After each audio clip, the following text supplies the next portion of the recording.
Take a look at this shirt Walmart was forced to remove from its online seller marketplace this week. We've got a picture for you. Rope tree journalist, some assembly required.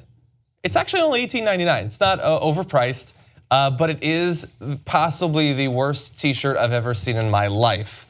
And so you'll be shocked to find out that people had a problem with Walmart selling this online. It had been offered by a third-party seller, teespring.com, which also offers on its site a coffee mug featuring the slogan so that you can start your day with some hatred for the free press.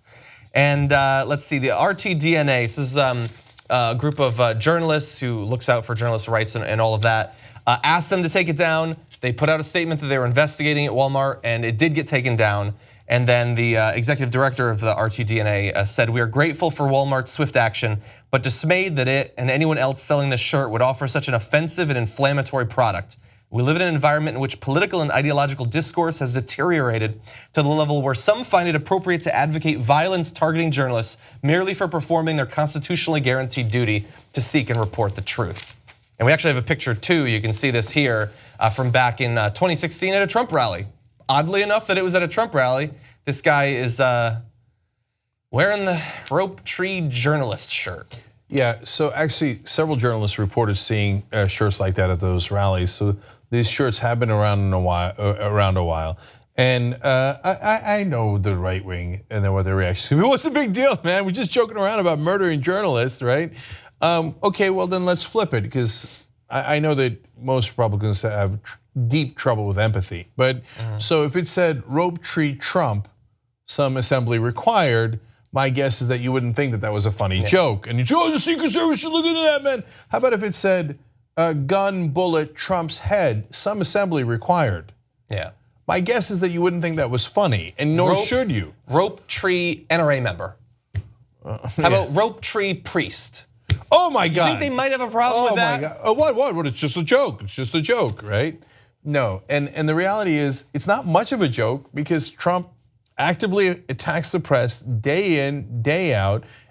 He lies about what they say. He actually puts out fake news himself. And during that campaign, when they were wearing those shirts, he would put the press in a cage.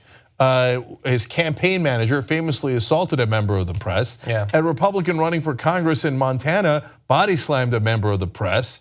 And then won. Yeah, and then of course he put out the meme, which I didn't care about, of him doing the wrestling move and body slamming a guy with a CNN head. Could have done without it. Yeah, and then when he was with Duterte, joked around, and Duterte talked about killing members of the press, which arguably he might have done. Another thing that another friend of his, Putin, has done often, and he joked with Duterte like no big deal.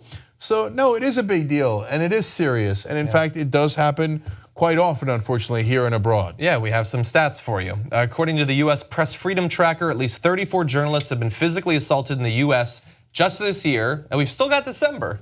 According to the Committee to Protect Journalists, at least 48 journalists have been killed in other countries thus far this year. As you pointed out, sometimes in random acts of violence or terrorism. Obviously, journalists who go to war zones are at a risk of being killed. That's one of the reasons it's such a courageous thing to do. But then you also have governments like Vladimir Putin openly killing journalists who report in ways that they don't like.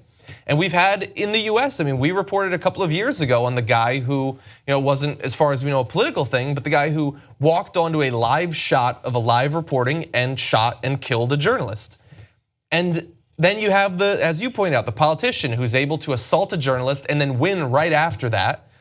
Trump's supporters don't care anymore. They have been told the media is evil, the media is the enemy. That's literally what Donald Trump said.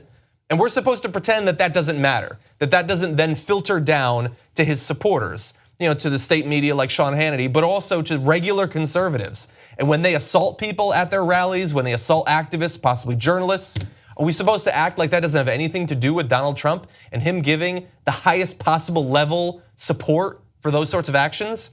We don't have 34 journalists being killed in America this year yet, but this is exactly how you move in that direction.